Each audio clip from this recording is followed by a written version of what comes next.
यासिर इस वक्त लंदन में बैठे हुए हैं और मैं इस वक्त लखनऊ में बैठा हुआ हूँ।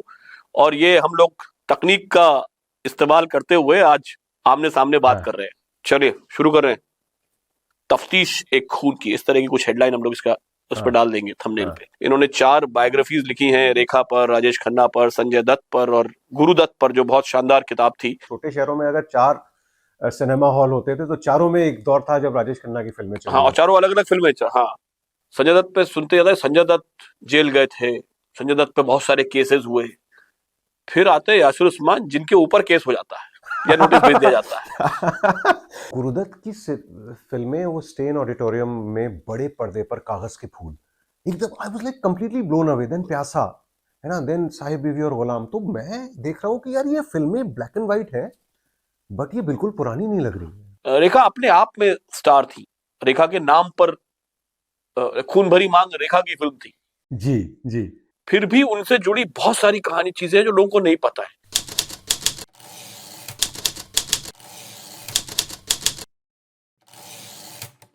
Hello and welcome to the show called LRC, left right centre. आज जो हमारे मेहमान हैं, उन्होंने अपनी जिंदगी की, अपने करियर की शुरुआत क्राइम से की थी। मतलब कोई क्राइम कमिट नहीं किया था, कोई अपराध नहीं किया था, क्राइम की कवरेज करते थे, क्राइम की स्टोरी सुनाते थे। फिर उसके बाद उन्होंने एक गियर बदला और वो फिल्मी कहानियां सुनाने लग गए। और अब फिर जिंदगी में एक गियर बदला और फिर वो क्राइम पर वापस आ गए। यासिर उस्मान, बहुत बहुत स्वागत है आपका इस शो में। बहुत शुक्रिया नितिन। और हाँ, ये क्राइम से शुरुआत हुई थी और जैसे कहते हैं ना कि जीवन का फुल सर्कल जो होता है, पूरा चक्र पूरा होता है, घूम फिर के वहीं आ गए। और एक चीज और मैं बता दूं, मुझे बड़ा अच्छा लग रहा है, आज बड़ा अच्छा महसूस कर रहा हूं मैं कि मतलब हम लोग दोस्त भी हैं और बहुत दिन बाद, आई थिंक महीनों बाद, इस तरह बात करने बैठे हैं और हम लोग साथ काम भी कर चुके हैं और क्राइम और फिल्मों पे बहुत डिस्कशन हमारे पहले भी हो चुके हैं बहुत। और क्राइम और फिल्मों पे ये जो डिस्कशन हो रहा है, ये 2 कॉन्टिनेंट्स के बीच में है, 2 मुल्कों के बीच में है। हाँ यासिर इस वक्त लंदन में बैठे हुए हैं और मैं इस वक्त लखनऊ में बैठा हुआ हूँ।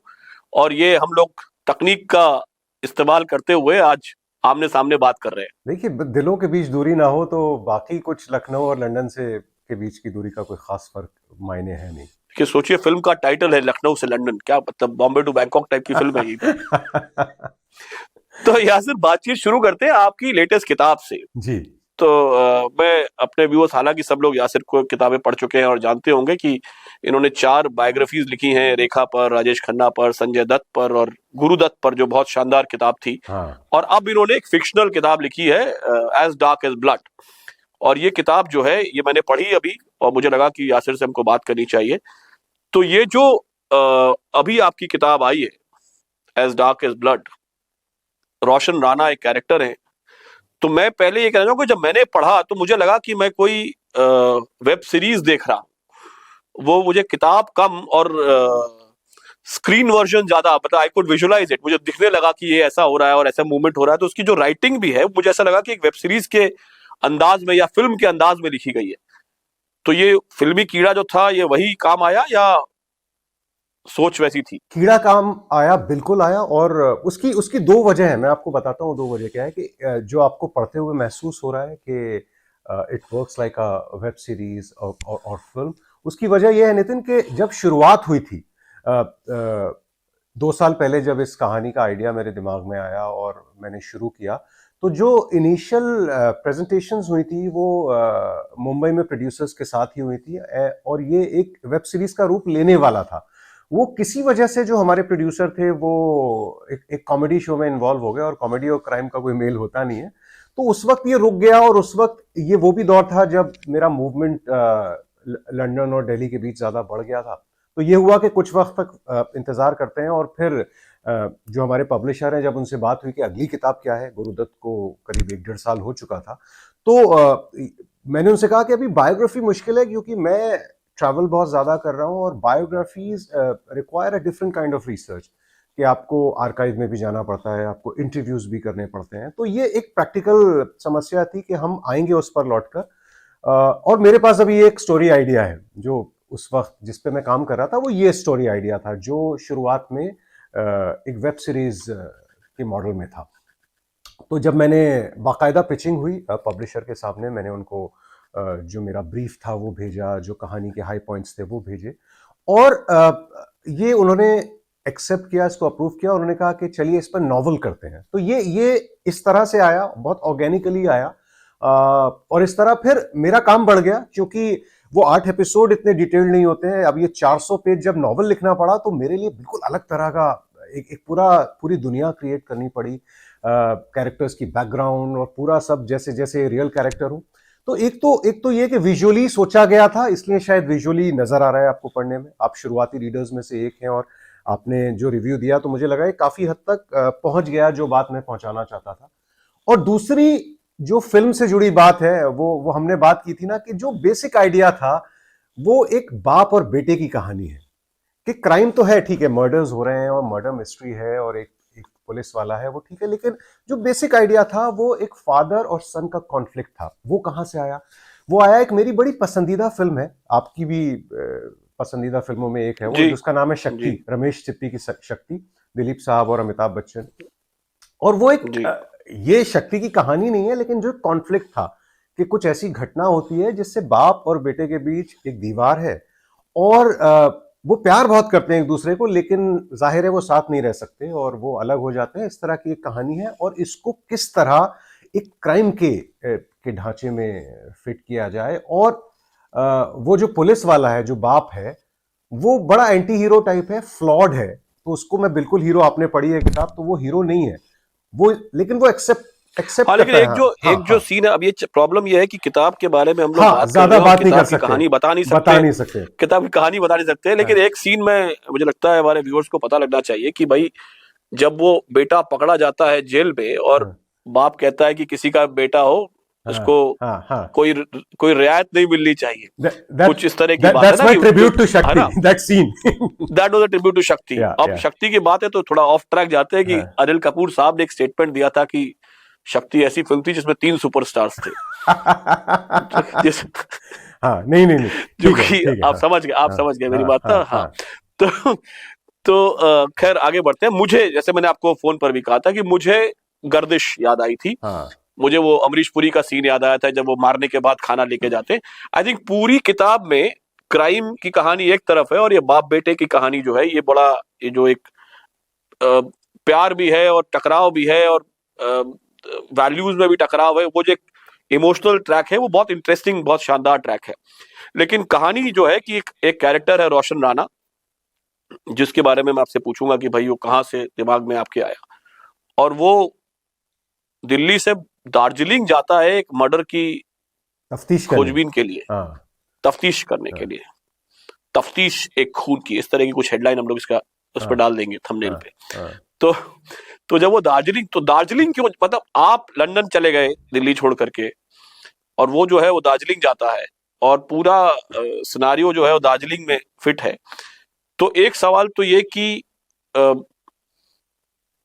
दार्जिलिंग क्यों बेस था, ये बड़ा जब जनरल सा सवाल है। भाई कहानी कहीं तो फिट होनी थी, पर हम्म, आपके लिए दार्जिलिंग का क्या कनेक्शन रहा? हाँ दूसरा सवाल ये है जो मैं साथ ही साथ पूछ लेता हूँ, वो ये है कि इस पूरी किताब में जो एक मार्जिनलाइज कम्युनिटीज की बात है, एलजीबीटीक्यू है और जो होमोसेक्सुअल्स की बात है, अ, ये वाला जो ट्रैक बड़ा सेंसिटिवली हैंडल किया गया है।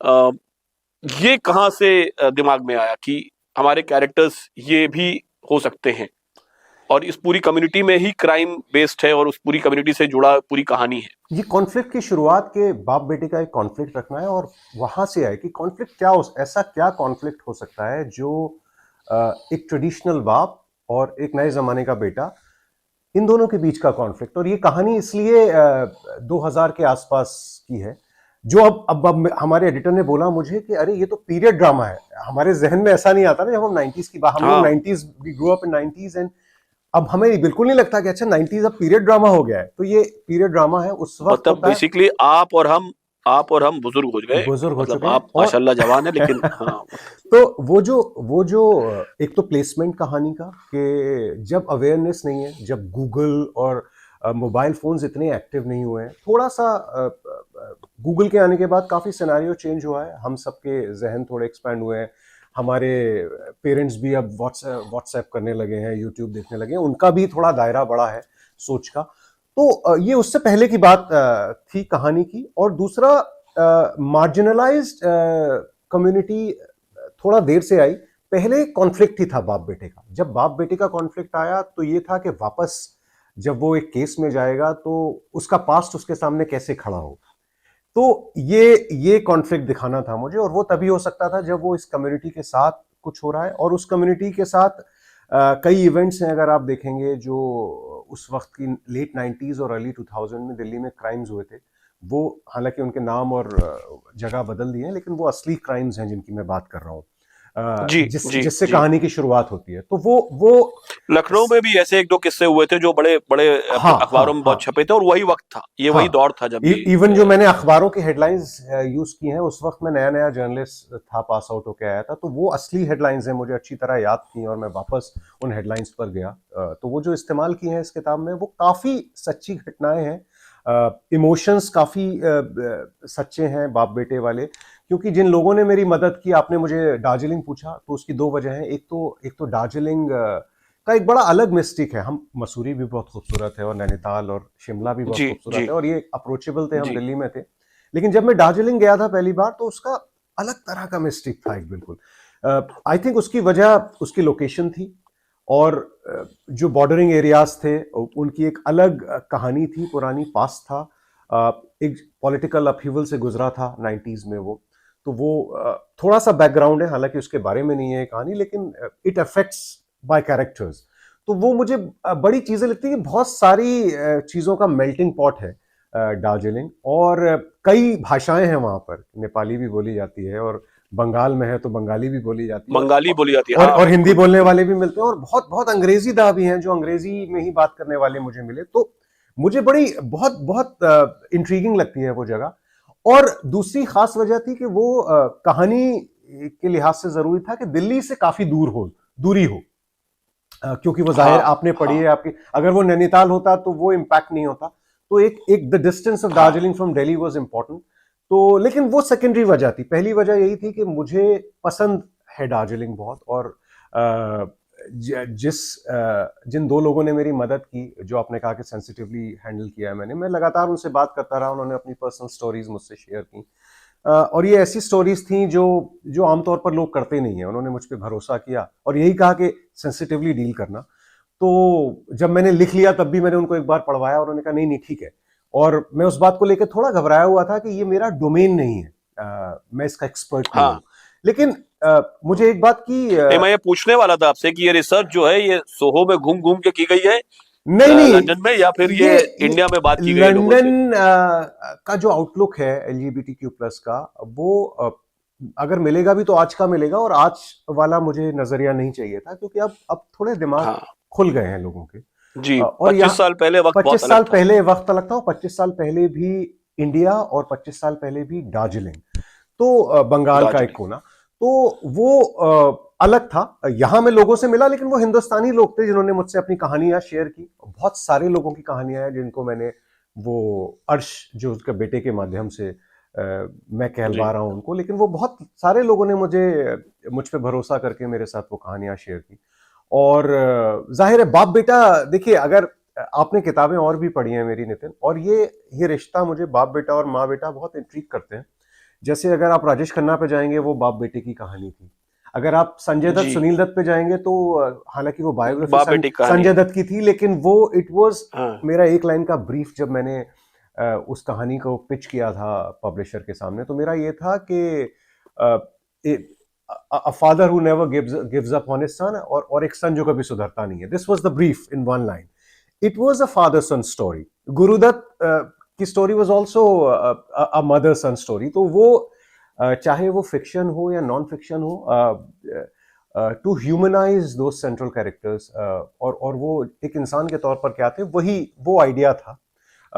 इसमें मुझे लगा कि जो फॉर्मेट है, अगर फिक्शन लेंगे तो बहुत सारी चीजें आ सकती हैं। वो मार्जिनलाइज्ड कम्युनिटीज, हाँ। माइनॉरिटीज विद इन माइनॉरिटीज, वो अगर, माइनॉरिटीज विद इन, मैं उस पे आ रहा था, हाँ हाँ। हाँ, तो वो माइनॉरिटीज विद इन माइनॉरिटीज है कि उसमें उसमें मुस्लिम कैरेक्टर्स भी हैं। ठीक है, उसमें हम्म। एक कैरेक्टर्स है जो जो दार्जिलिंग का रहने वाला है, जिसको, गोरखा है। हाँ, जो हाँ गोरखा है, जिसको ये परेशानी है कि अरे ये गोरखा है। बाहर के लोग हमारे उसमें कैसे आ गए, ये हाँ तो गोरखालैंड हाँ बनना था, मतलब एक हाँ पॉलिटिकल वो है। everyone is dealing with outsiders and outsiders are thinking कि यार मैं यहाँ तो ये सोच के आया था कि यहाँ मैं आउटसाइडर नहीं होगा, यहाँ भी मैं आउटसाइडर बन गया और लेबल दूसरा है इस बार। आउटसाइडर यहाँ मेरे पास लेबल दूसरा है कि मैं यूपी वाला हो गया, या मेरी रिलीजियसली मैं आउटसाइडर हो गया, या मैं अपने सेक्सुअल ओरिएंटेशन की वजह से आउटसाइडर हो गया। मतलब अलग अलग लेबल है, लेकिन वो सब आउटसाइडर्स की कहानी है। आपका करियर जो रहा, आप पहले आपने शुरू, जैसे मैंने कहा था शुरुआत में कि आपने क्राइम से शुरुआत की, मतलब क्राइम कवर करते थे आप क्राइम के प्रोग्राम पर काम करते थे। फिर आपने स्विच किया, आपके अंदर आपने सिनेमा, जो कि मतलब उस जमाने में अर्ली डेज ऑफ 2000s में जब टेलीविजन बदल रहा था और 3Cs का कल्चर था कि क्राइम, क्रिकेट, सिनेमा ही दिखाओ, न्यूज तो देख ही लेंगे लोग, अखबार पढ़ ही लेते हैं। तो टेलीविजन के पतन में हम और आप दोनों शामिल रहे हैं। तो जब जब इतना सच नहीं बोल रहे हैं भाई। जब क्राइम, क्रिकेट और सिनेमा चल रहा था तो आपने क्राइम से सिनेमा पे स्विच किया, और सिनेमा आप टेलीविजन के लिए करते थे। अब आपने अपनी एक पहचान बनाई, आप जाने माने क्रिटिक बन गए, आप रिव्यूज करते रहे और आप फिल्मों पे लिखते रहे, फिल्मों पे काम, स्टोरीज करते रहे। उस दौरान आपने अपनी पहली किताब लिखी राजेश खन्ना पर, जो राजेश खन्ना की बायोग्राफी थी। तो जो बायोग्राफी थी, मैं चाह रहा हूं कि उसकी जो ओपनिंग है, जो पहला किस्सा है, देखिए जब आप किसी की कहानी सुनाते हैं, जैसे अब आप बाप बेटे की कहानी के अलावा आप उस किताब पर और बात कर नहीं पाए, क्योंकि फिर कहानी रिवील हो जाएगी तो फिर हू डन इट का तो कॉन्सेप्ट ही खत्म हो जाएगा। तो जी कैसे किया रोशन राणा ने, पता, बस इतना ही बोल सकते हैं हम, बाकी तो फिर लोग खुद देखेंगे, पढ़ेंगे। लेकिन राजेश खन्ना पे तो हम बात कर सकते हैं, और राजेश खन्ना की जो कहानी थी, तो मैं चाहता हूं कि वो जो पहला किस्सा है बारात वाला, अगर आप मतलब, या कोई और किस्सा अगर आप बताना चाहे उस किताब से, तो फिर मैं वो किताब कैसे लिखी, क्यों लिखी, उस पर मैं बाद में आता हूँ। मैं चाह रहा हूँ कि पहले एक किस्सा निकल के आए जो आपका फेवरेट किस्सा उस किताब का हो। उसमें बहुत फेवरेट किस्से हैं, और देखिए, हम लोगों के वक्त से थोड़ा पहले, 10 साल पहले या 15 साल पहले वो सुपरस्टार बने थे, और it started when he passed away. तो ऐसा फैन नहीं था मैं, क्योंकि हमारा बचपन was more about Amitabh Bachchan. तो हम सब अमिताभ बच्चन की फिल्में, एक्शन फिल्में देखते थे बचपन में जब बड़े हो रहे थे। राजेश खन्ना बहुत पहले के थे, लेकिन जब व्हेन ही पास्ड अवे, तो हमारे एडिटर थे शाजी जमा साहब थे, तो उन्होंने बोला कि यार तुम बॉम्बे में हो, I was shooting something in Bombay, some other show, so he asked me कि कुछ एक शो बनाना है, डॉक्यूमेंट्री टाइप, सबसे बात करो। तो ये वो 2 दिन थे। एक तो मैंने उनका फ्यूनरल अटेंड किया उस दिन, मुंबई में बारिश हो रही थी ठीक ठाक, फिर भी इतना हुजूम था। तो मुझे सबसे पहली हैरानी ये हुई कि यार ये आदमी 15-20 साल से यहीं रहता था, आशीर्वाद में, कार्टर रोड पे। तब तो लोग कभी मजाक भी उड़ा रहे थे, ये भी कह रहे थे अरे तो खत्म है, जो भी सारी बातें होती थी। हाँ, वो एक बी ग्रेड फिल्म उन्होंने की थी टुवर्ड्स द एंड, तो उस पर बड़ी बात हुई थी। हाँ, तो काफी बातें होती थी, और अब सडनली एकदम प्यार उमड़ के आया जब बेचारे, और वो चल रहा था क्योंकि वो बीमार भी थे। जब उनको, वो एक बार बैल्कनी से आए थे बड़े अस्पताल से, तो उन्होंने वेव किया था, तो बड़ी भीड़, बड़ी खबरें बनी थी। फ्यूनरल के दिन इतने सारे लोग थे नितिन, कि मैं हैरान था कि यार ये क्या चक्कर है, ये तो मैच नहीं कर रहा। वो राजेश खन्ना जो अब से 4 साल पहले या 5 साल पहले, और ये राजेश खन्ना जो immediately after he passed away, ये जो मैच नहीं है कि इतनी पॉपुलैरिटी सडनली मुझे दिखी कि ऐसे अभी का कोई सुपरस्टार हो।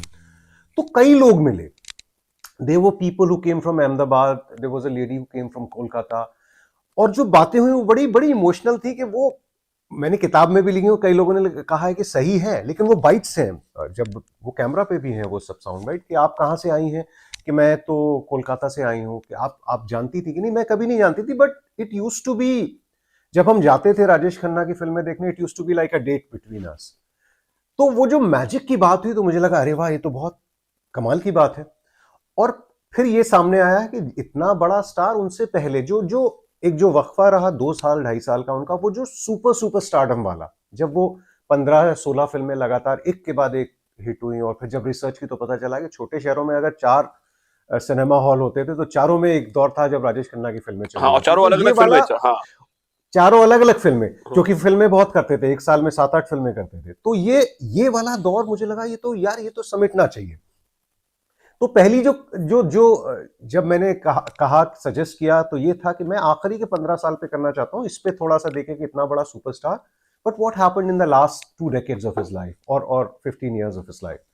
तो वो उधर से सजेशन आया पब्लिशर की तरफ से कि नहीं, आप पूरी पूरी जिंदगी के बारे में लिखिए। That's how it became a biography.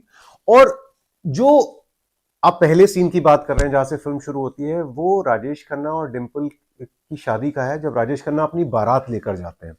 तो वो वैसे तो एक खूबसूरत सा सीन है कि उस वक्त वो बहुत बड़ी खबर थी। उसके बाद अभिषेक ऐश्वर्या की भी शादी हुई, वो भी उस वक्त टेलीविजन का दौर था, लेकिन ये जब शादी हुई थी, सुपरस्टार की शादी, देश के सबसे बड़े सुपरस्टार की, उस वक्त टेलीविजन इस तरह इस फॉर्म में नहीं था जब जो हमारे दौर में था, न्यूज मीडिया इस तरह नहीं था। लेकिन उसके बावजूद एक कमाल की, क्योंकि मैंने तस्वीरें देखी हैं, वो जो भीड़ थी और जो जिस तरह का बॉम्बे में माहौल था और रोज खबरें छप रही थी, और उसके बीच में ये सुपरस्टार अपनी बारात लेके जाते हैं, निकलते हैं घोड़ी पे बैठ के, और तकरीबन सारी फिल्म इंडस्ट्री उस बारात में शामिल है। और वो अपनी पुरानी प्रेमिका के घर से आगे, घर के आगे से निकलने का फैसला करते हैं। और ये इतनी सी बात थी, लेकिन जब ये पहला चैप्टर भी नहीं था, और लेकिन जब किताब पूरी की और फिर जो शख्सियत उभर कर आई, उसमें ये बड़ा अहम हो गया कि यार ये इतनी छोटी सी बात थी। और स्टेटमेंट था भाई, वो एक स्टेटमेंट था ना।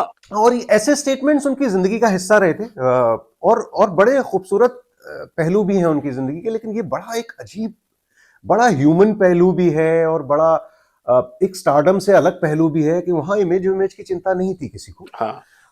ये किया गया, और उसकी डिटेलिंग है कि उसमें मौजूद लोग क्या कह रहे हैं, क्या सोच रहे हैं।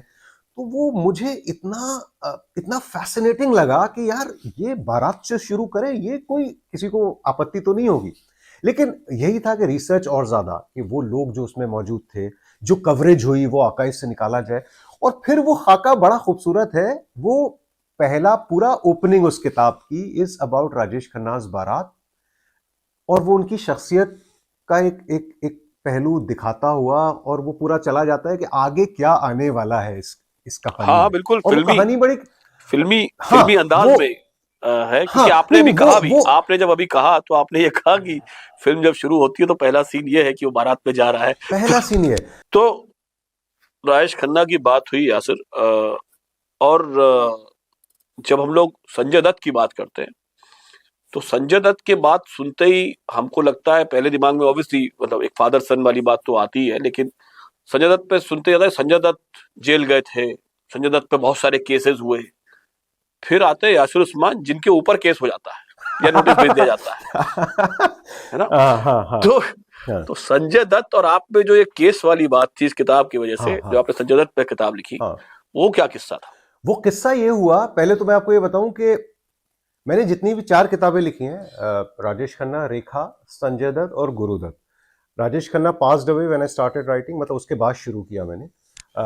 रेखा से हमारी बातचीत हुई, फरजाना से, उनकी सेक्रेटरी से भी बातचीत हुई, गुलजार साहब के थ्रू बातचीत हुई।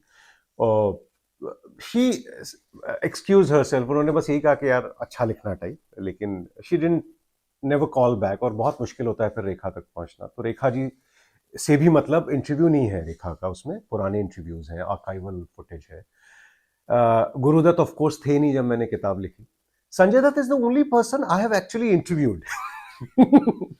तो और जाहिर है आप भी, आपका भी एक दौर रहा है जर्नलिज्म का, मेरा भी रहा है। हम लोगों ने एक्चुअली, संजय दत्त इज हमारे वक्त के हैं, जिनको हमने कवर किया है, जिनके बारे में हमने रिपोर्टिंग की है।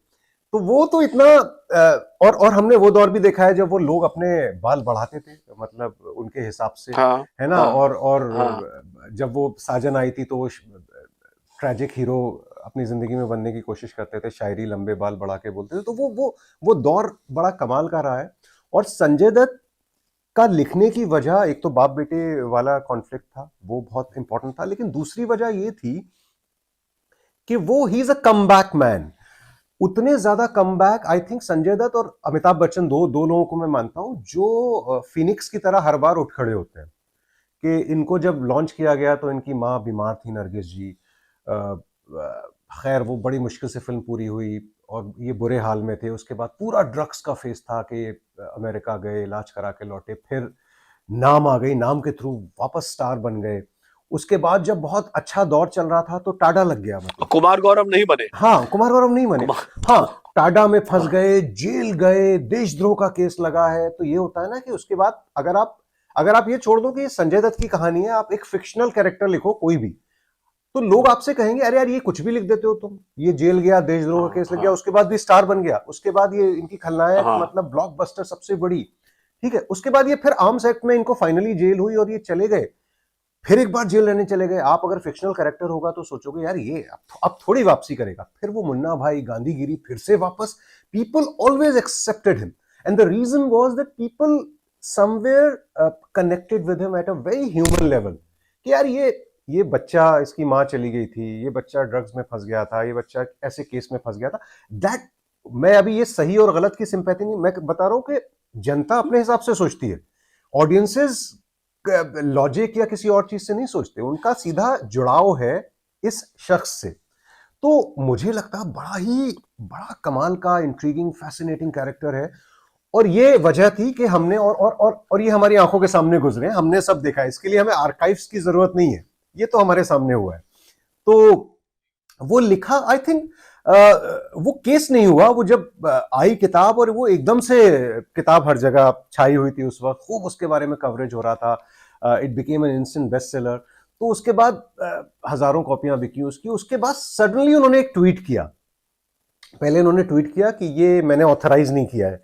तो वो अपने आप में उसका कोई मतलब नहीं था, क्योंकि मैंने कभी ऑथराइज करने की बात हमारी हुई नहीं थी, इट वाज एन बात अनऑथराइज्ड भी नहीं की थी। बायोग्राफी, हाँ, कभी बात ही नहीं हुई थी। हाँ, और फिर following that I received a legal notice, the only legal notice of my life, और उसमें यह था कि आप कैसे लिख सकते हैं, इस तरह की बातें थी हमसे पूछे बिना, विच इज अगेन रॉन्ग। हम लोग अपने पत्रकारिता और जर्नलिज्म में जो हमने देखा है और एक पब्लिक डोमेन में जो चीजें हैं, एक पब्लिक फिगर के बारे में, तो वो हम लिख सकते हैं। और वो हर किताब, मेरी जितनी भी नॉन फिक्शन किताबें होती हैं, खासतौर पर बायोग्राफीज, फिर रेफरेंसेस हैं। हाँ, they go through multiple legal checks even before it is published. तो ये हाँ, कम लोगों को बात मालूम है, लोगों को लगता है कि अच्छा एक किताब लिखी और अपनी मर्जी से कुछ भी लिख दिया, ये एक जनरल परसेप्शन हाँ। है, क्योंकि लोग शायद प्रोसेस के बारे में नहीं जानते। तो it also went through, all my books went through multiple legal checks. कुछ चीजें उसमें होती हैं जो जो वकील बोलता है कि भाई ये नहीं जा सकता है, या इसका कोई एट्रीब्यूशन दीजिए, या ये कहाँ से आया, तो मैं उनको देता हूँ सारा डिटेल में। तो it is a very difficult process.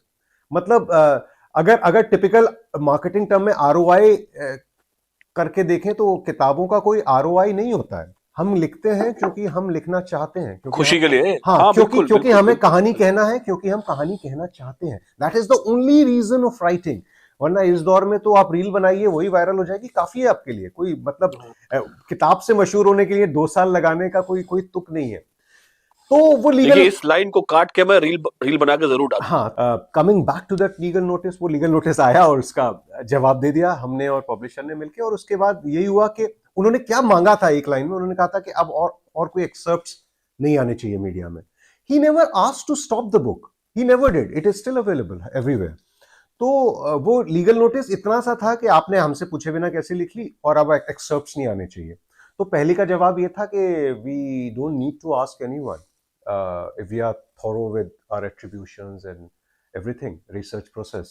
और दूसरे का जवाब ये था कि अच्छा ठीक है, आपको कोई अच्छा नहीं लग रहा, हम भी तो I like you as a star, because हम सब इसीलिए तो कितना वक्त दिया किताब में कि हम सब भी तो आपके फैन थे उस वक्त। तो वो हमने उनकी रिक्वेस्ट मान ली थी कि हाँ ठीक है, एक्सर्प्ट्स नहीं आएंगे। तो वो तब तक 2 महीने हो चुके थे किताब को, तो वो एक्सर्प्ट्स उसके बाद रुक गए थे। बाकी कुछ नहीं हुआ, there was no case, nothing. वो किताब है आज भी मौजूद, और वो बड़ी पसंदीदा किताबों में है मेरी, क्योंकि वो अकेली किताब है शायद जिसके मल्टीपल चैप्टर्स लिखते हुए मेरी आंखों में आंसू थे। नरगिस जी के बारे में मैं लिख रहा था, या सुनील दत्त जब बिल्कुल असहाय हैं कि इतने बड़े आदमी हैं, स्टार भी हैं, इतने बड़े लीडर भी हैं। अच्छा, एक मैं आपको रोकता हूँ यहाँ पे। हाँ, जो एक फिल्म भी आई इनकी हाँ, हाँ। इनकी लाइफ पर, जो रणवीर कपूर ने जिसमें रोल भी किया था, और बड़ा अच्छा संजय दत्त बने थे वो तो। और वो आपकी किताब के जब आपकी किताब मार्केट में थी उसी दौरान, शायद उसके थोड़ा बाद में आई थी। साथ बिल्कुल, मेरी किताब उससे थोड़ी साथ में सी ही आई। पहले रिलीज हो गई थी किताब से। लेकिन हाँ, देखिए फिल्म का फॉर्मेट बड़ा होता है, और जब एक सुपरस्टार हो तो वो एक अलग लेवल होता है नितिन। मैंने कहा कि आदमी को नहीं तो मैं जो जो पूछना चाह रहा था आपसे वो ये था कि चूंकि संजू जो किताब थी वो रिसर्च बेस्ड थी और संजू जो फिल्म थी, मतलब दत्त जो किताब थी आपकी और संजू जो फिल्म थी, किताब में जैसे हमने बात की कि भाई हम लीगल चेक, हम लोग जो भी लिखते हैं, जो भी आदमी कुछ लिखता है, जाहिर सी बात है वो एक फैक्ट है, कहां से उठाया, किसने कहा था, ये संजय दत्त ने कब कहा था, किस इंटरव्यू में कहा था, वगैरह वगैरह, प्रॉपर होता है। फिर सिनेमा में आप लिबर्टी ले लेते हैं। जी। मतलब सबसे बड़ी लिबर्टी तो उन्होंने परेश रावल को सुनील दत्त बनाकर ले ली थी, जो कि कहीं से नहीं लग रहे थे, तो वो अपने आप में एक बहुत बड़ी लिबर्टी थी। लेकिन मैं जेन्युइनली जानना चाहता हूं कि उस फिल्म में, जब आपने फिल्म ऑब्वियसली देखी होगी और आपने किताब पर काम किया, तो कहीं आपको लगा कि यार ये तो मुझे पता है कि ये कहानी तो यह सिनेमा में तो फिल्म ही बना दी है इन्होंने, ऐसी थी नहीं, मैंने तो किताब में ऐसा लिखा है। ऐसी कई कई कहानियां थी, लेकिन स्पेसिफिकली जाने के बजाय मैं कहूंगा कि उसमें रणबीर कपूर तो बहुत कमाल के थे और कई बढ़िया सीक्वेंसेस भी थे। उसमें एक सीक्वेंस पर्टिकुलर जहां पर उनकी सारी परेशानियों के लिए वो मीडिया को दोष दे देते हैं अंततः, कि ये तो मीडिया ने कुछ और कर दिया था, which is not true. There was an AK-56 जो पूरा केस था, बना था। Media just covered it. There was a bit of sensationalism in it because he was the biggest superstar जब खलनायक आई थी, जब ये केस हुआ था। तो जब एक फिल्म इंडस्ट्री से जुड़ा, और वो नरगिस और सुनील दत्त के बेटे हैं, तो वो इतने बड़े लेवल पे था कि ऐसा आदमी जो खुद भी सुपरस्टार है, जिसकी बैकग्राउंड ये है, और वो एक ऐसे केस में फंसा है, तो जाहिर है देयर वाज, और वो मीडिया भी उस वक्त एक्सपैंड हो रही थी इंडिया में, कई सारी लेवल पे चीजें चल रही थी, तो एग्जैजरेशन तो था। लेकिन ये कहना कि वो सारा केस इस वजह से फैला क्योंकि मीडिया ने किया, वो गलत था। The film portrays it like that, which is wrong. That was one thing, and number two, I think it missed the point of Sanjay Dutt's life, which is that he was the proverbial bad boy, and despite him being the bad boy, everyone, the entire country accepted him repeatedly as their favorite star. That was the point, कि ये नहीं कहना है कि मैं तो अच्छा था यार, मीडिया ने मुझे ऐसा बना दिया, मैं तो नहीं, आप अच्छे की जरूरत नहीं है। People accepted you despite everything, despite your, people accepted him as a, हाँ, तो वो जो दे एक्सेप्टेड हिम, भाई शायर की तरह संजय दत्त के लंबे बातों के साथ शायर हर एक्सेप्ट हाल करना, में, हर हाल, थानेदार में जो जुल्फों के संग टोपी लगा के थानेदार आता है ना, तो वो जाहिर सी बात है कि भाई लोग हर हालत इतने बड़े में पागल थे उनके लिए कि हर हालत में लोग आपके इतने दीवाने हैं, और वो आप क्यों छुपा रहे हो कि, और आई थिंक उसकी एक वजह थी कि आप ये बिगड़ा हुआ लड़का है, क्योंकि यार इसके साथ बचपन में ऐसा हो गया था, इनकी मां जल्दी, बहुत सिंपैथी थी संजय दत्त को लेके। वो सिंपैथीज एक वजह थी। उसके बाद उन्होंने मेहनत भी की अपने आप में, कई परफॉर्मेंसेस भी बहुत बढ़िया है। फिर दत्त साहब का एक पूरा एंगल था उनके साथ जुड़ा हुआ, कि बाप बेटे ने, उसके बाद फिल्म इंडस्ट्री ने भी उनका बड़ा साथ दिया, और लास्ट में जब वो गांधीगिरी, मतलब गांधी जी के साथ एक फिल्म, और वो उसमें इवन मुन्ना भाई में भी, इनफैक्ट मैं ये बात कहता हूँ, ये बात लोग, अब जब बात निकली है तो, कि मुन्ना भाई MBBS was also a father son story, it was also father son story. he does what he does to impress his father. तो हाँ, और वो थे भी उसमें, दत्त साहब भी थे, तो वो मुझे लग रहा था कि वो फिल्म वो पॉइंट मिस कर गई कुछ व्हाइट वॉश करने के चक्कर में। जरूरत ही नहीं थी व्हाइट वॉश की। It is not even an old case, it happened in front of us. जब वो फिल्म आई है, जिन लोगों ने वो फिल्म देखी है, वो उनकी असली जिंदगी उनके सामने देख चुके हैं ऑलरेडी। मतलब इट इज वो समकालीन है, वो फिल्म और उनकी जिंदगी तो एक ही दौर में गुजरी है, तो इसलिए उसको व्हाइट वॉश कई चीजें करने की जरूरत नहीं थी। वो किया, ठीक है, which is fine, it's an interesting film, और उसमें बहुत कमाल के रणवीर कपूर लगे हैं। उस फिल्म से कोई शिकायत नहीं है, लेकिन it miss the basic point, the theme of his life. That is one thing I think, but I think जो उन्होंने खुद बनवाई भी थी, और people close to him was a part of it, तो बहुत सी चीजें जाहिर है वो उस तरह से उनका पर्सपेक्टिव अपना रहा होगा। हमारा पर्सपेक्टिव एक जर्नलिस्ट और राइटर का था, तो ठीक है, we are happy with our perspectives. तो यासिर, ऐसा है कि अब 2 किताबें आपकी और, जो कि भाई दोनों कहानियां भरपूर है। गुरुदत्त की पे बहुत ही शानदार किताब है, उसके एडिशंस पे एडिशंस आए जा रहे हैं, और कवर भी बदल रहे हैं, और एडिशंस भी आ रहे हैं, और चलती रहे किताब वो। और रेखा जी पे जो आप बात खुद कर रहे थे, कि रेखा पे जो किताब थी, और जो भी कैरेक्टर्स आपने चुने, जिन पे आपने किताबें लिखी चारों जो हैं, सबकी जिंदगी में कोई स्ट्रेट लाइन की जिंदगी थी नहीं, बहुत फिर कैसे सारे। कहानी बनेगी? हाँ, तो जो कहानी बनी, तो मैं जेन्युइनली चाहूंगा कि आप मतलब गुरुदत्त का कोई एक इंटरेस्टिंग सी कोई किस्सा जो आपकी किताब में रहा हो, और फिर हम रेखा पे आते हैं, क्योंकि आखिर में तो फिर मतलब इस अंजुमन में सबको आना है बार बार, तो वहां तो जाएंगे ही जाएंगे, है ना। हाँ, गुरुदत्त की बात करते हैं नितिन, क्योंकि मैं बहुत पहले से गुरुदत्त पे लिखना चाहता था। क्योंकि जब मैं शुरुआत कैसे हुई कि जब मैंने काम करना शुरू ही किया था बतौर जर्नलिस्ट, तो उस वक्त मैं बहुत फिल्में देखता था, जाहिर है we were obsessed with cinema, and I used to be a film club member at the India Habitat Club उस वक्त। अब मुझे पता नहीं अब वो फिल्म क्लब एग्जिस्ट करता है कि नहीं, बट उस वक्त बहुत एक्टिव था वो। And there was this retrospective of Gurudutt cinema. तो मैंने पहले कभी बचपन में प्यासा देखी थी, कागज के फूल भी टीवी पे, लेकिन अब जब मैंने देखी, आई थिंक ये 2003 या 2 की बात होगी, इसके आसपास, I don't remember the exact year, but तो गुरुदत्त की फिल्में वो स्टेन ऑडिटोरियम में बड़े पर्दे पर कागज के फूल, एकदम I was like completely blown away. Then Pyaasa, है ना, देन साहिब बीवी और गुलाम। तो मैं देख रहा हूँ कि यार ये फिल्में ब्लैक एंड व्हाइट है, बट ये बिल्कुल पुरानी नहीं लग रही है। और वापस एक वो जो जादू था, मैंने फिर से पढ़ना शुरू किया, तो मैंने देखा सब जगह people are talking about his cinema. पढ़ाया भी जाता है कई जगह, टेक्निकलिटीज, लाइटिंग, कैमरा मूवमेंट्स, वो सारी बातें हो रही हैं कि कोरियोग्राफी, हाँ, एवरीथिंग है। Choreography, because he was basically a choreographer, he was a dancer. या तो वो सब बातें हो रही हैं। फिर मैं देख रहा हूँ कि अरे he passed away at the age of 39, 39 साल में ये आदमी इतना बड़ा बड़ा काम कर गया। तो वो मुझे लगता था कि ये हो क्या रहा था। और फिर मैंने कहीं पढ़ा कि अरे यार ये एक बार तो इन्होंने ऐसे खत्म करने की, आत्महत्या करने की कोशिश की थी। तो ये कहीं वेक सा मैंने पढ़ा। तो ये था कि कभी काम करेंगे, बट वो जब शुरुआत हुई तो वो राजेश खन्ना, रेखा पहले आ गए। और मैं बार बार कहता था कि मैं गुरुदत्त पे लिखने चाहता हूँ, तो लोग कहते थे कि यार ये तो कही जा चुकी है कहानी, मतलब है किताबें उनके सिनेमा के बारे में, और ये वो एक कसक सी रह जाती थी। फिर एक मेरे दोस्त हैं शयंतन, एडिटर हैं वो, तो उनके साथ एक बार हम डिनर कर रहे थे और फिर बातें शुरू हुई कि क्या सोच रहे हो आगे। तो मैंने कहा यार ये किताब मुझे करनी है। तो बोले हाँ हाँ हम करेंगे हम करेंगे, ऐसी बात हुई। तो मैंने उनसे बोला उस दिन के बिफोर ही लेफ्ट, मैंने कहा सुनो ये मुझसे ना कई लोग बोल चुके हैं, और फिर जब रात गई जाती है तो बात चली जाती है और फिर सब भूल जाते हैं। So thankfully he didn't forget. तो अगले दिन उनका मेरे ख्याल से दोपहर का वक्त था, व्हेन ही मैसेज्ड मी कि क्या करना है, आप कुछ शुरू करें इस पे काम। तो ऐसे शुरुआत हुई। तो मैंने रिसर्च शुरू कर दी। खैर मैं बड़ा खुश था कि यार चलो कुछ तो करेंगे इन पे। और करते करते कोविड आ गया sir. When I had completed my research, I had started writing the book. और फिर ये हुआ कि उनकी बहन ही हयात थी उस वक्त, आज नहीं है वो, Lalita Lajmi, she was a big जी। आर्टिस्ट, और उनकी उनकी छोटी बहन थी वो। तो उनसे मैंने फिर फोन से बातचीत करना शुरू हुई। शुरुआत में वो मना किया उन्होंने कि इस पे नहीं करेंगे, व्हाई आर यू राइटिंग।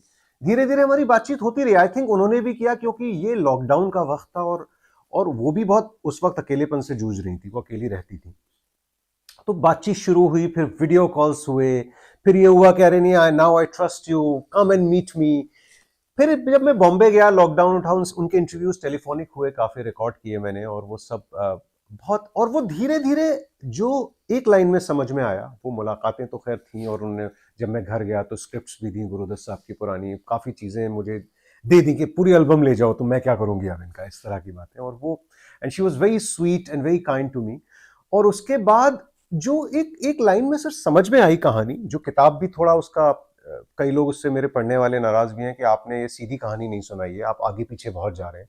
और हाँ हाँ उसकी हाँ। वजह एक लाइन में ये थी नितिन, जो जो मेरी समझ में आया, वो ये था कि वो इतने जीनियस आदमी थे कि जिस वक्त वो प्यासा बना रहे थे, सोचिए उस वक्त he must be going through hell. और वो जो बाद में उनकी सिस्टर ने मुझे बताया that he had mental health issues, जो ठीक से डायग्नोज नहीं हुए, क्योंकि उस वक्त अवेयरनेस नहीं थी।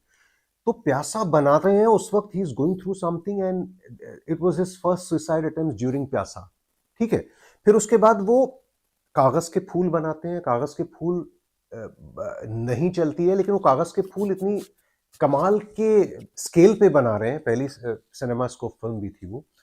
और अगर आप देखेंगे एक एक फ्रेम, वो क्यों नहीं चली उस पर वो एक अलग चर्चा है, लेकिन अगर आप टेक्निकली देखेंगे वो आज भी खड़ी हो जाएगी किसी भी फिल्म के सामने। It is so strong technically, it is so beautiful, so lyrical. फिर अगला सुसाइड अटेम्प्ट किया वो उसके वक्त किया, कि मतलब simultaneously, and someone who is going through so much turmoil is also creating such masterpieces simultaneous, एक ही वक्त में हो रहा है। हाँ, और बहुत फिर चीजें भाई उसी दौरान वो घर भी गिरा हाँ, देते हैं अपना, हाँ, और सब कुछ और चल रहा फिर है। हाँ, फिर वो घर गिरा देते हैं। तो उनकी बहन ने मुझे कहा कि यार कौन आदमी ऐसा करता है, हम समझ ही नहीं पाए। कि एक बार हाँ, साइकाइट्रिस्ट, डॉक्टर ने बोला कि इनको he needs a psychiatrist and we hired a psychiatrist. हमने कहा कि हाँ, आप इनसे बात किया कीजिए। तो और वो हंस रही थी ये बात करते हुए, विच वाज अ ट्रेजिक हंसी। उन्होंने कहा कि यार हमने बुलाया और वो 1962 का या 63 का वक्त था, और वो गुरुदत्त से उसने बात की मेरे भाई से 1 घंटा 1.5 घंटा, और वो 500 रुपए ले गया। एंड 500 रुपए used to be a big sum. हाँ, मतलब हाँ, मतलब जब 2 रुपए का फिल्म का टिकट आ रहा है और वो साइकाइट्रिस्ट 500 रुपए ले गया, must be a very famous और वेरी एक्सपेंसिव हाँ, साइकाइट्रिस्ट। तो बोला हम लोग हंसे घर पे कि ये आदमी आया, इसने कोई दवाई भी नहीं दी, ये सिर्फ बातचीत करने के लिए 500 रुपए ले गया। And then there were tears in her eyes saying कि यार हम तो समझे ही नहीं थे, और हमने खुद ही रोक दिया। काश वो हो सकता था कि अगर वो चलता रहता, उनकी साइकेट्रिस्ट के पास विजिट्स, या उनको सही तरह से डायग्नोसिस और उनका इलाज हो सकता, या जो भी किया जा सकता था, हो सकता उनके साथ, तो शायद वो जिंदा रहते। तो ये बड़ा एक ह्यूमन एंगल था। अ, ये इससे पहले नहीं आया था। और मैं फिर इस नजरिए से किताब लिखता हूं। मैं ये बार बार यूज नहीं करता हूं mental health issue, because he was not, his sister said कि he was chronically depressed. That was one diagnosis doctor made, which he said कि तो हाँ हो ही जाती है, फिल्म पिट गई कागज के फूल, so he was depressed. तो वो क्लिनिकल और वो मूड खराब, मूड डिसऑर्डर्स के बीच फंसे रहे। और उनके बीच के वो जो 2 सेक्शन मेरे चलते रहते हैं चैप्टर साइमल्टेनियसली, पीछे और प्रेजेंट में, वो ये है कि बिल्डिंग ऑफ अ ड्रीम, कि ये आदमी एक सपना लेके आया, और साइमल्टेनियसली डिमोलिशिंग, सपने का विध्वंस। सपने का निर्माण और सपने का विध्वंस साथ में चलता है, कि साथ में वो फिल्म भी बना रहे हैं, ही इज क्रिएटिंग मास्टरपीसेस, और साथ में उनकी जिंदगी अपने आप टुकड़े टुकड़े होकर बिखरती जा रही है। तो वो एक नैरेटिव मुझे उस नैरेटिव में लिखना था। वो किताब निकली, उनकी सिस्टर बहुत खुश हुई। सो दैट वाज, वो एक इकलौती किताब थी मेरी सारी किताबों के अलावा जहां मुझे लग रहा था कि यार ये, इट डजंट मैटर इसकी एक किताब कॉपी भी कोई ना पढ़े, इसका कैसा भी रिव्यू निकले, it doesn't matter to me. लेकिन काफी पढ़ी लेकिन गई और पढ़ी जा हाँ, रही है लेकिन अभी तक। हाँ, उनकी बहन was among the first readers, and I have that mail. और उन्होंने कहा कि यार ये तो इस तरह से तो मुझे लग रहा है कि अच्छा है, मैं तो दोबारा जी गई वो जिंदगी, और ये सब मेरे आंखों के सामने गुजरा है जो तुमने लिखा। क्योंकि बहुत से लोगों ने निकला है जैसे कि उनको जानते थे लेकिन कुछ भी लिख दिया है। तो this is the closest someone has reached the story of my brothers life. तो मुझे लगा कि बस अब तो ये कामयाब है। बट थैंकफुली वो चल भी गई किताब, इट गॉट ग्रेट रिव्यूज।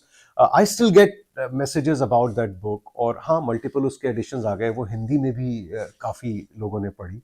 तो वो बड़े दिल के करीब है वो मेरी किताब। और वो अभी भी मैं कई बार लिखता हूँ। मैंने अभी एक ऐसे कल खत्म किया है एक इंटरनेशनल पब्लिकेशंस के लिए, जिसमें मैं बात कर रहा हूँ कि यार ये सिनेमा से जुड़े लोगों के जो मेंटल हेल्थ होते हैं, जहाँ we start with Gurudutt, and we talk about so many decades. We talk about Parveen Babi, we talk about different actors of different era, including Sushant Singh Rajput, के ना उनके करीब जो लोग थे वो समझ पाए, ना उनके साथ काम करने वाले। और मीडिया को तो छोड़ ही दीजिए सर। जैसा क्या कि उस पाप में हम सब एक जमाने में भागीदार थे, हम सब भी काम करते थे। वो तो है। I think we got stuck in that part of the cycle जहां पर ये सब हो रहा था। और वो पहिया घूमेगा, आई थिंक वापस ट्रैक पे चीजें आएंगी या आ रही हैं।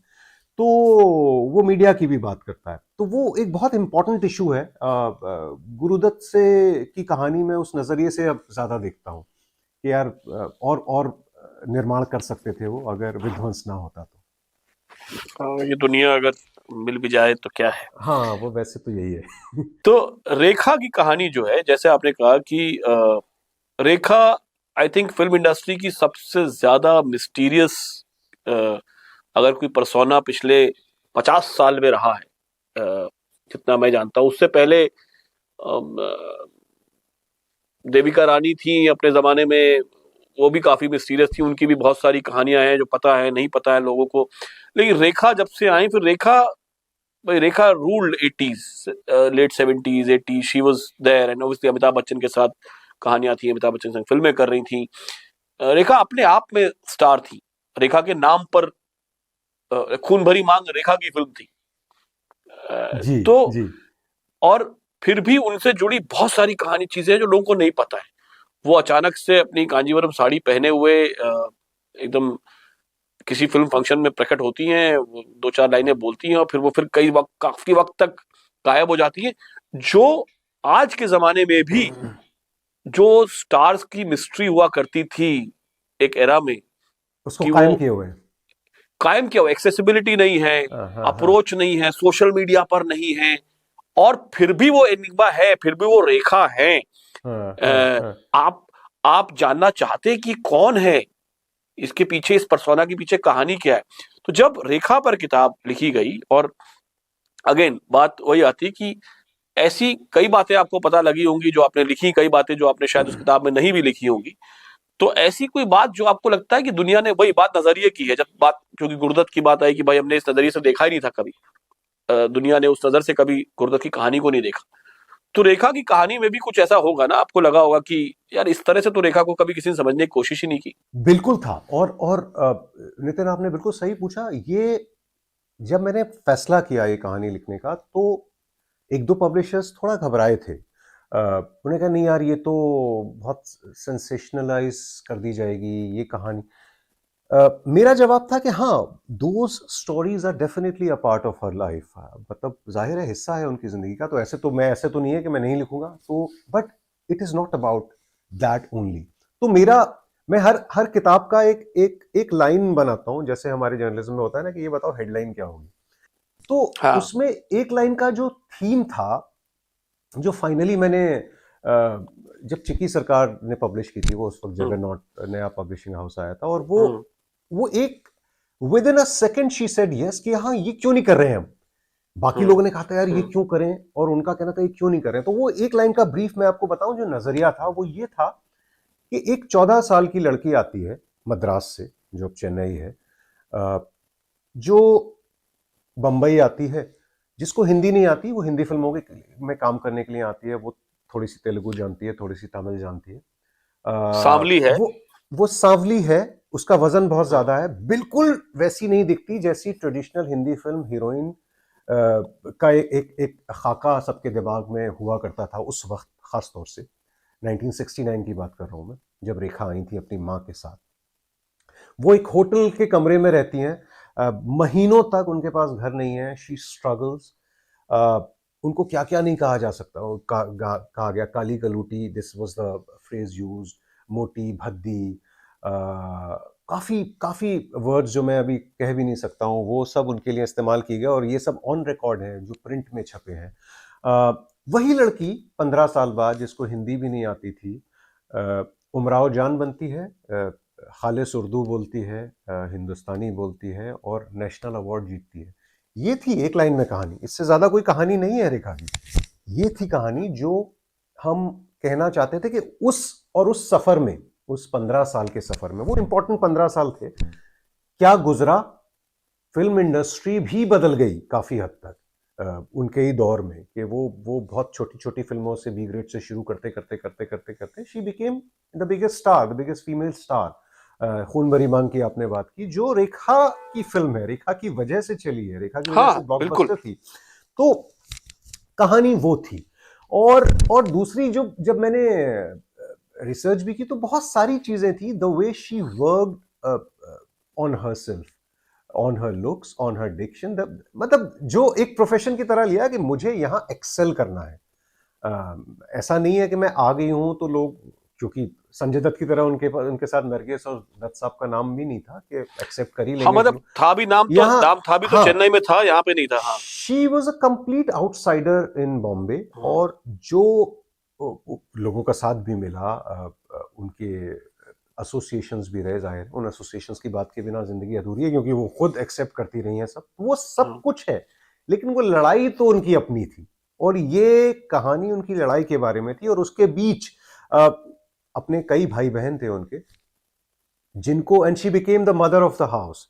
उनकी माँ को काम मिलना बंद हो गया था, उनकी उम्र भी हो गई थी। तो किस तरह मैं उनकी बहन से भी मिला, उनसे भी बातचीत की थी इस किताब के लिखने के दौरान, एक दो और फैमिली मेम्बर से मिला, और वो जो एक अलग तस्वीर उभरी कि अच्छा, रेखा अपनी फैमिली में, वो तो कांजीवरम साड़ी में दिखती है कभी कभी फिल्म फेयर अवार्ड या यहाँ वहाँ, तो उनका ह्यूमन एस्पेक्ट क्या है, वो क्या है अपने परिवार के लिए, तो वो उस चैप्टर में आया। जो परिवार वाला चैप्टर था वो बहुत खास था मेरे लिए, और उससे भी खास था कि कितने लोगों ने धोखा दिया, क्योंकि एक बैकग्राउंड, क्योंकि शुरुआत में बहुत साल तक उनके पिता ने उनको एक्सेप्ट नहीं किया था, तो एक वो जो उस दौर का जो सामाजिक एक ठप्पा लगा हुआ था उनके ऊपर, कैसे वो लड़की उससे जूझते हुए, और लगातार काम भी कर रही है, वो लगातार उसका मजाक भी उड़ रहा है, but she is working on that personal part of her life. वो ट्रॉमा है, लगातार ट्रॉमा है, उस ट्रॉमा की वजह से लोग उसके साथ अपना एसोसिएशन खुल के जाहिर नहीं करना चाहते। तो वो एक पिता का मामला है, और उसके बाद अपने ऊपर काम कर रही है, वो मेकअप की ट्रेनिंग लेके आई हैं, अपना मेकअप खुद करने लगी हैं। She introduce yoga, she introduce aerobics, aerobics के वीडियोस निकल रहे हैं जो पहली बार हो रहा है हिंदुस्तान में, और वो एक पूरा ट्रांसफॉर्मेशन है कि वो जो सावन भादो की रेखा और वो खून हाँ। भरी मांग या खूबसूरत की रेखा या उमराव जान की रेखा, तो वो लगता ही नहीं कि वो एक है, वो जेन्युइनली नहीं लगता, वो बिल्कुल अलग है। तो वो एक complete transformation, not in terms of looks but in terms of performances, her entire personality, acting range, no, including सब लुक्स, कुछ व्हाई कर ले। नॉट लुक्स, लुक्स आल्सो हाँ, नहीं, डेफिनेटली। लुक्स तो है ही, लुक्स आर इम्पोर्टेंट हाँ। इफ हाँ। You are on screen. तो वो ये कहानी उस ट्रांसफॉर्मेशन की थी। तो वो शुरू उस ट्रांसफॉर्मेशन के ही एक कोट से होती है, अगर आप उस किताब पे वापस जाएंगे, कि ये कहानी ट्रांसफॉर्मेशन की है, ये ना किसी अफेयर की है, ना किसी एसोसिएशन की है किसी सुपरस्टार से उनके, ना कुछ और है। ये कहानी एक लड़की की है जो 14 साल की आई थी, जिसे हिंदी भी नहीं आती थी, और वो 15 साल बाद उमराव जान बन के नेशनल अवार्ड जीतती है। ये कहानी एक लाइन की थी। That was the theme of the book. Yasir, बात जब ट्रांसफॉर्मेशन की हुई तो हम आपकी गुरदत की किताब की तरह थोड़ा जिगजैग चलते हैं, मतलब जैसे हम चलिए, हम भी वैसी बातचीत कर रहे हैं, कभी कुछ, कभी किसी बात पे, कभी किसी बात पर। तो एक ट्रांसफॉर्मेशन ऑब्वियसली आपका भी हुआ कि फिल्मी बायोग्राफीज लिखते लिखते वापस हम रोशन राणा पे आते हैं, और रोशन राणा आगे क्या करेंगे? मतलब दार्जिलिंग का मर्डर तो उन्होंने सॉल्व कर लिया, और क्या रोशन राणा वन नॉट किताब है? क्योंकि रोशन राणा जो है, जो ये जो किताब है आपकी, ये अगर मैं कहूं कि हिंदुस्तान में हुडानिट्स जो हैं वो बहुत, या तो वो जो स्टेशन पर मोटी किताबें मिलती हैं और उनका एक बहुत बड़ा क्लाइंटेल है, और एक अलग सी भाषा में लिखी जाती रही हैं वो किताबें, जो फोकस रही कि भाई उसमें एलिमेंट सारे रहे, और अ, उनका अपना एक क्लाइंटेल रहा, अपना एक रीडरशिप रहा। या फिर अंग्रेजी किताबों को कई बार कॉपी करके, कई बार अंग्रेजी किताबें ओरिजिनली जैसे बिकती रही हैं, तो वो उनकी अपनी एक रीडरशिप रही है। तो क्या रोशन राणा सीरीज, मतलब ये एक वन ऑट एक्सपेरिमेंट था यासिर उस्मान के लिए कि भाई अब मतलब गुरदत लिख लिया तो मैंने, अब हो गया, अब इसके आगे क्या ही लिखेंगे किसी की बायोग्राफी, अब मैं जरा फिक्शन लिखता हूँ, और फिर मैंने रोशन राणा लिखा और एक कैरेक्टर बनाया जो कि अगर अगर कभी स्क्रीन पे उतरेगा तो फिर मजा आएगा देखने में उसको, जाहिर सी बात है। तो आगे रोशन राणा आगे क्या करेंगे, और यासिर उस्मान रोशन राणा के साथ या और किसी के साथ आगे क्या करेंगे, ये मैं जानना चाह रहा था। ये आगे का सवाल थोड़ा स्केरी होता है नितिन, हमेशा, लेकिन कहानियों के बारे में मेरा हमेशा ये मानना है कि आप कहानियाँ नहीं ढूंढते, कहानियाँ आपको ढूंढती हैं। सारी कहानियाँ जितनी मैंने किताबें लिखी हैं वो सब इसी तरह हुई हैं। जब मैं राजेश खन्ना लिख रहा था तो मैं रेखा के बारे में नहीं सोच रहा था कि अगली किताब रेखा होगी। तो कुछ कुछ घटनाएं होती हैं हमेशा, जहाँ वो कहानियाँ आपसे अपने आप टकरा जाती हैं और आपको लगता है मुझे ये कहानी कहनी चाहिए। तो ये रोशन राणा जो कैरेक्टर था, बेसिक इसका आइडिया मैंने आपको बताया। जब मैं गुरुदत्त से कनेक्टेड है ये, और इसका छोटा सा बता देता हूँ कि जब हम ललिता लाजमी से, उनकी बहन से बात कर रहे थे, तो ऐसे ही उन्होंने कहा कि अरे तुम्हें पता है कि वो ब्लैक एंड व्हाइट में पता नहीं चलता, गुरुदत्त वाज पिंक कॉम्प्लेक्शन, ऐसे बोला। तो फिर वो मेरी तरफ देखती है और बोलती है कि तुमसे भी ज्यादा फेयर थे वो। मैंने कहा मैं कहाँ से आ गई, कि I am just trying to tell you कि वो ब्लैक एंड व्हाइट में वो उनकी खूबसूरती नहीं उभर के आती थी, कलर फिल्में नहीं होती थी उस वक्त। And do you remember, then she suddenly said, why I remember this, she suddenly said कि उनकी एक फिल्म थी राज, जो पूरी नहीं हुई, व्हिच वाज शेल्व्ड। राज में he was playing a doctor, an army doctor. तो आर्मी में होते हैं ना डॉक्टर, एएफएमसी से भी शायद पढ़ के आते हैं।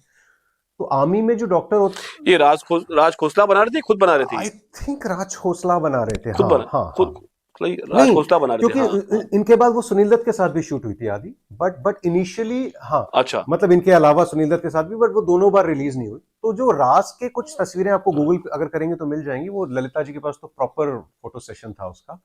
तो उसमें ये था कि गुरुदत्त आर्मी यूनिफॉर्म में है।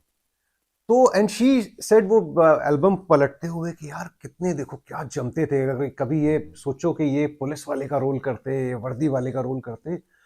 तो अच्छा, वो बात मेरे जहन में रह गई और वो खत्म हो गई उसके बारे में, चूंकि वो फिल्म भी कभी रिलीज नहीं हुई थी, वो तस्वीरें थी मेरे पास, और वो तस्वीरों पे बाद में भी मेरी नजर पड़ी। तो बाद में जब ये हुआ कि मैं अ, एक फिक्शन लिखना चाहता हूं इस तरह का जहां पुलिस वाला है, तो पहली तस्वीर और मैं ये बिल्कुल उनके अपने आप जो उभरी वो ये थी, क्योंकि जो मूड था, जो जो एयर थी रोशन राणा की, वो एयर गुरुदत्त वाली थी, कि वो ब्रूडिंग सा है और वो अपने पर्सनल टर्मोइल में फंसा हुआ है जैसे वो फंसे रहते थे। लेकिन when he is into a case, जब वो केस सॉल्व कर रहा है, तो वो जुनून की हद तक करता है, जो आपको किताब पढ़ के लगेगा फिर उसको कुछ नहीं सोचता कि उसकी पर्सनल लाइफ में क्या हुआ था, उसका पास्ट कैसा था, which was very true for Gurudutt. कि ठीक है वो टर्मोइल से गुजर रहे हैं, वो नींद की गोलियां भी खा रहे हैं, लेकिन वो साइड बाय साइड जब वो सेट पे जा रहे हैं तो वो प्यासा क्रिएट कर रहे हैं, जब वो सेट पे जा रहे हैं तो हाँ ये बिल्कुल एक सेम था। So in my mind Roshan Rana started, तो मेरे जहन में उनकी शक्ल आती थी ओवरकोट पहने गुरुदत्त। लेकिन फिर आपने जब उनको हरियाणा में शिफ्ट कर दिया नहीं तो फिर हरियाणा वो नहीं, शायद शक्ल नहीं निकल गई नहीं होगी नहीं नहीं, जहन हरियाणा से। की बात नहीं है। बात हुई कि when this was the beginning, कि शुरू कर रहे हैं, ऐसा कैरेक्टर है, 4 लाइन का ब्रीफ, बट हाँ एज यू राइट योर हाँ। Story, as the story progresses, तो किरदार अपने आप गढ़ता जाता है कि अच्छा इसके साथ ये हुआ था तो अब कैसे रिएक्ट करेगा, फिर वो जो आप जब अभिनय करते थे तो जो एक्शन के बाद रिएक्शन होगा, इसके साथ ऐसा हुआ है तो ये कैसे रिएक्ट करेगा, it became something else. No, it is not Gurudat at all. I have never met Gurudat. So, but the initial idea sparked with Gurudat, और वो सिमिलैरिटी थी वहां बहुत पर। गलत। तो रोशन राणा आया, और जैसे आपने वो स्टेशन वाली हिंदी और हिंदी जासूसी साहित्य की बात की, उसकी अपनी रीडरशिप है। मैंने भी काफी पहले वो पढ़े हैं, मुझे अब वो एंगेज नहीं करते हैं। वो हाँ एक अलग तरह का होता है, उनकी भाषा एक अलग तरह की होती है, और वो बड़े फोकस्ड होते हैं कि उसको हीरो दिखाने के लिए ज्यादातर। मैं कुछ एक्सेप्शंस हैं इसमें, हाँ। और वो और वो वो हाँ माहौल बनाने में हाँ टाइम हाँ नहीं वेस्ट हाँ, करते, माहौल सीधे है, एक्शन हाँ पे सीधा होते हैं एक्शन कि होता है। हाँ, हाँ और वो मतलब। बड़े चकलस, जिसको हम वर्ड यूज करते हैं, वो उस रेंज में जाते हैं, और हाँ वो लाइन हाँ एक के बाद एक लाइनें मारते हैं, है ना। वो हाँ हाँ, वो हाँ। उस जोन में होती है। मैं बहुत एविड रीडर हूँ क्राइम फिक्शन का, अभी से नहीं, बहुत साल से। मुझे पसंद है पढ़ना, और मैं दुनिया भर के क्राइम फिक्शन पढ़ता रहता हूँ। पिछले 10-15 साल में जिसने मुझे सबसे ज्यादा मुतासिर किया है, वो क्राइम फिक्शन दो जगह से आता है। एक तो जापान से आता है नितिन, और एक आता है स्कैंडिनेवियन नोआ, नोआ कहते हैं जिसको, ठीक है। कि दोनों में, जापान वाले फिक्शन में मैं मोटे तौर पे बताता हूँ क्या होता है, कि वो 600-600 पेज के, 800-800 पेज के नॉवल होते हैं, और उसमें वो शुरू होते हैं पूरे जापान के माहौल से। वो जिस छोटे शहर की या बड़े शहर की कहानी है, उसके कल्चर की बात कर रहे हैं। मतलब वो क्राइम, वहां क्राइम तो हुआ है, एक क्राइम हुआ है जिसको सॉल्व वो 800 पेज बाद होगा। डिवोशन ऑफ हाँ सस्पेक्ट एक्स अगर आप पढ़ेंगे, जो दुनिया भर में बहुत मशहूर हुआ, जिससे इंस्पायर्ड होकर दृश्यम भी बनी है, और जाने मन भी बनी थी अभी, एक फिल्म करीना कपूर की। it's a thick novel, and it talks about the Japanese society in general, जहां पर लोग कैसे बिहेव कर रहे हैं, उनका कल्चर क्या है, सारी बातें हो रही। बड़ा मजेदार है, और बड़ा एंगेजिंग है कि आप उसमें पूरी तरह अब्जॉर्ब है। और एक स्टेज पे आके ये मैटर नहीं करता है कि अच्छा मर्डर किसने किया था, क्राइम किसने किया था। और ये कमाल की बात है कि you bought this piece of fiction as a crime novel or as a thriller or as a mystery novel, but it doesn't matter. You enjoy the journey, the process. जो स्कैंडिनेवियन नोआ होता है, जो थ्रिलर्स होते हैं वो थोड़े dark हो रहे हैं, और उसमें सोशल कमेंट्री बहुत होती है, which is also a part I like, because Bharat का होने की वजह से कोई चीज आइसोलेशन में नहीं है। हम सब कितने क्राइम कवर कर चुके हैं नितिन, जब हम कर रहे थे तो आरुषि हुआ था, जो मैं बड़े बड़े चीजें कर रहा हूँ, और कई क्राइम है, गुड़गांव में वो बच्चे वाला केस हुआ था। वो अकेला इकलौता आइसोलेशन में क्राइम नहीं देख सकते आप, ना ही उस क्राइम को हाँ आइसोलेशन हाँ में सॉल्व किया जा सकता है। पुलिस वाले अपनी अलग जिंदगी बिता रहे हैं, उनकी जिंदगी में बहुत कुछ चल रहा है। क्राइम के 4-5 या 10 सोशल एंगल्स हैं कि यार यहां तक बात पहुंची कैसे। तो वो एक पूरी सोशल कमेंट्री है कि ये हुआ ठीक है कत, लेकिन इसके पीछे ये तो it was waiting to happen, अभी नहीं होता तो 2 साल बाद होता, ऐसी ऐसी जो क्राइम। तो तो सर वो जो बात सोशल कमेंट्री है, और हम सब उसी समाज का हिस्सा है। वो पुलिस वाला भी उसी समाज का हिस्सा है, जिसने कत्ल किया है वो समाज का हिस्सा है, जो जिसके साथ घटना हुई है वो, मतलब as a whole, and it is there multiple layers to it. तो मैं वो लेयर्स को एक्सप्लोर करना चाहता हूं। अगर आप एज डार्क एज ब्लड भी देखेंगे तो ठीक है, केस तो सॉल्व हो रहा है, और आपने ही मुझे बताया कि नहीं सस्पेंस आप पकड़ नहीं पाए और सस्पेंस बहुत अच्छा है, तो वो अपने लिए हाँ मैं उसको हाँ जीत मान रहा हूं। लेकिन उसके नहीं नहीं, ये बात मैं खाली इनको प्रमोट करने के लिए नहीं कह रहा हूँ, ये जरूरी है बात कि किताब में और मैं अपने आप को बहुत बड़ा तुर्रम खां समझता था कि यार एक क्राइम फिक्शन मर्डर मिस्ट्री, तो मैं पढ़ के गेस वर्क में आता नहीं नहीं यही वाला कैरेक्टर होगा जिसने खून किया होगा, अच्छा बाद में देखो हमने सही पकड़ा था, उस तरह से हाँ, हम गेस करते हैं। लेकिन इस किताब में मैं नहीं कर पाया कि आखिर तक कौन मर्डर तो ये किसने ये किया है। सुन के मुझे इतनी खुशी हुई, क्योंकि मुझे दैट प्लॉट पार्ट, बिकॉज वो प्लॉट पार्ट है कि किसने किया है। और बाकी हमारा डिस्कशन हो चुका है कि अलग अलग तरह के किरदार हैं, दार्जिलिंग में रहते हैं, कुछ मुर्शिदाबाद के हैं, कुछ दिल्ली के हैं, कुछ हरियाणा के हैं, तो कई सिटीज में फैला हुआ है, और हर जगह के किरदार अलग तरह से रिएक्ट करते हैं, लेकिन अंततः दे आर ऑल ह्यूमन। तो उनको ह्यूमनाइज भी करना है। विलन की बैक स्टोरी है कि भैया विलन भी तो ऐसा नहीं है ना कि आया और उसने गोलियां चलानी शुरू कर दी, there is a story to him, why he is like that. तो वो एक, तो वो सारी चीजें हैं, वो सामाजिक कहानी भी है, उस दौर 1960s के मुर्शिदाबाद की कहानी भी है। तो वो बहुत सारी चीजें हैं जो आम, जो हमारे जासूसी उपन्यास होते हैं, ये उनसे उनसे अलग है, अलग इन द सेंस इसका इसका नजरिया थोड़ा अलग है। ये सिर्फ कातिल को ढूंढने की बात नहीं कर रहा है, ये और भी बहुत कुछ कहना चाह रहे हैं।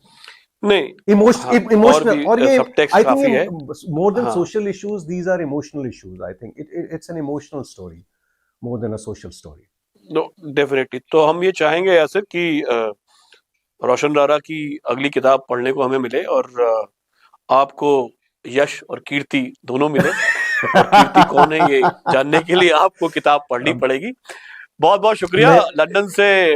अब ऐसे ही हाथ मिला लेते हैं हम लोग हवा में, लंदन से बात करने के लिए। बहुत मजा आया। थैंक यू सो जी much for having me on your show.